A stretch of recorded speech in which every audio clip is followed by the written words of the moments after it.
La Iglesia Cristiana. Estudio de la historia y el crecimiento de la Iglesia de Dios. Lección 5. Breve historia de la Iglesia Cristiana en su país. Será necesario que usted haga una investigación para hallar las respuestas a la historia de la Iglesia Cristiana en su país. En esta lección vamos a aprender cómo y cuándo comenzaron la Iglesia Cristiana y la Iglesia Luterana a trabajar en su país y qué beneficios ha recibido usted como miembro de una Iglesia Luterana confesional. Esta lección será usada en diferentes países. No es posible dar la información necesaria en cada uno de esos países en cuanto al desarrollo del cristianismo y del luteranismo en cada uno de ellos.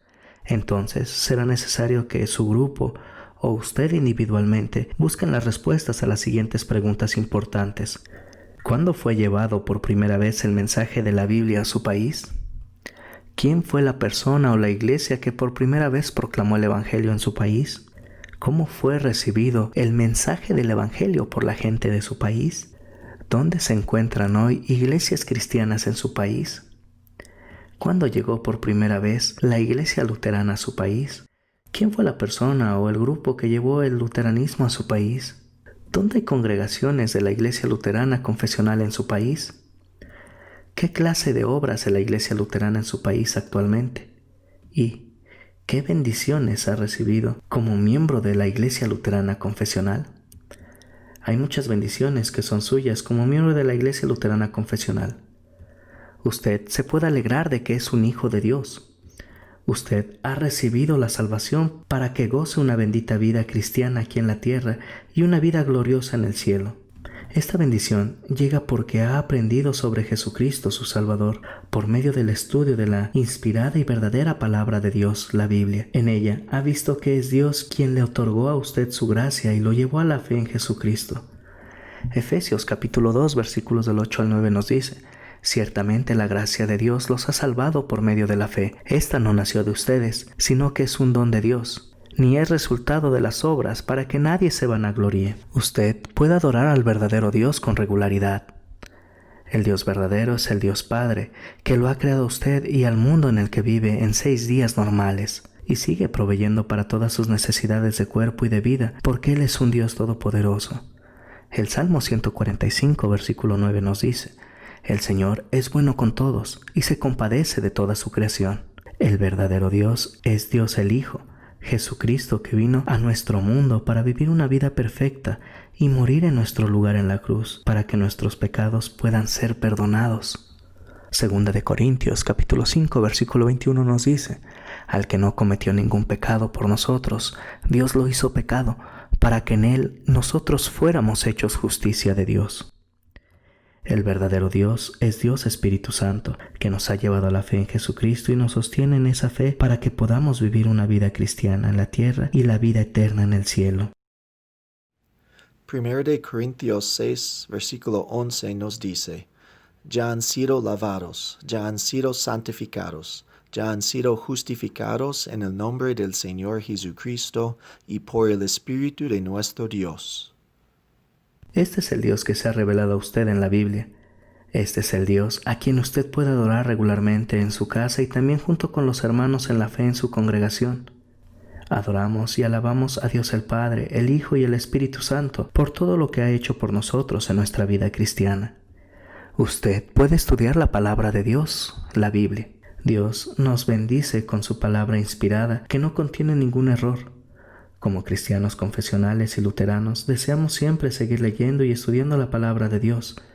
La Biblia nos revela el amor que Dios tiene por nosotros y nos fortalece en la fe en Él. El mundo que nos rodea y nuestra conciencia nos dicen que hay un Dios, pero solo la Biblia nos dice quién es en realidad el verdadero Dios y lo que ha hecho por nosotros. La Biblia es la palabra de Dios que nos lleva a Jesús.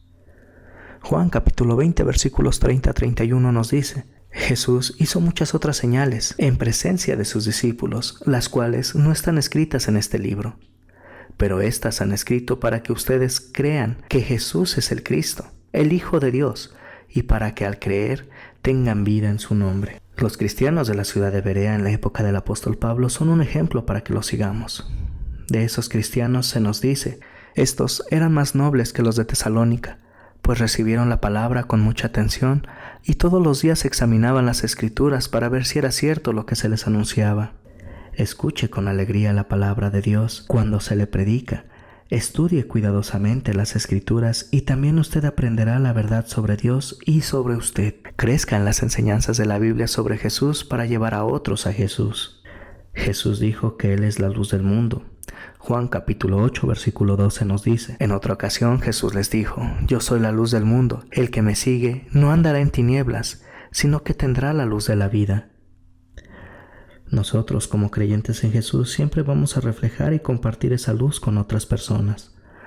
Mateo capítulo 5 versículo 16 nos dice: De la misma manera que la luz de ustedes alumbre delante de todos, para que todos vean sus buenas obras y glorifiquen a su Padre que está en los cielos. La mejor manera de que brille la palabra de Dios en nuestras vidas es decirles a otras personas el mensaje de cómo somos salvos todos por la gracia de Dios mediante la fe en Jesús.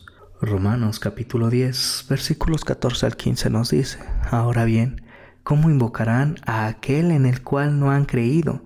¿Y cómo creerán en aquel de quien no han oído? ¿Y cómo oirán si no hay quien les predique? ¿Y cómo predicarán si no son enviados? Como está escrito: Cuán hermosa es la llegada de los que anuncian la paz, de los que anuncian buenas nuevas. En gratitud a Dios que nos ha llevado a Jesús por su palabra, vamos a compartir el mensaje del Evangelio con otros, para que también ellos tengan la esperanza de la vida eterna en el cielo. Usted puede orar por el extendimiento del Evangelio. El Evangelio es muy poderoso, es el poder de Dios para la salvación de muchas personas. La oración también es muy poderosa, esa es la promesa de Dios. Juan capítulo 14 versículos 13 a 14 nos dice: Y todo lo que pidan al Padre en mi nombre, lo haré, para que el Padre sea glorificado en el Hijo. Si algo piden en mi nombre, yo lo haré. Como creyentes que hemos oído el mensaje del Evangelio, oraremos para que también otros puedan aprender sobre Jesús, creer en Él y ser salvos. Lo hacemos en la oración del Señor cuando oramos: Venga tu reino.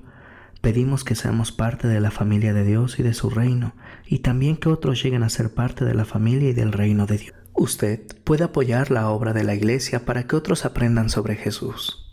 Hay muchas maneras en que podemos servir a nuestro Salvador. Podemos orar por la obra de la iglesia, orar por los que nos dirigen en el estudio de la Biblia y en los servicios de adoración, orar por los misioneros que van a otros países a predicar el Evangelio.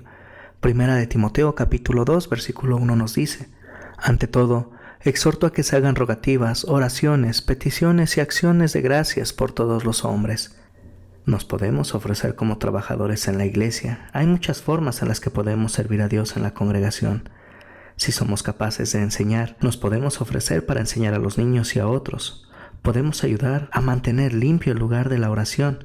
También podemos ayudar al pastor.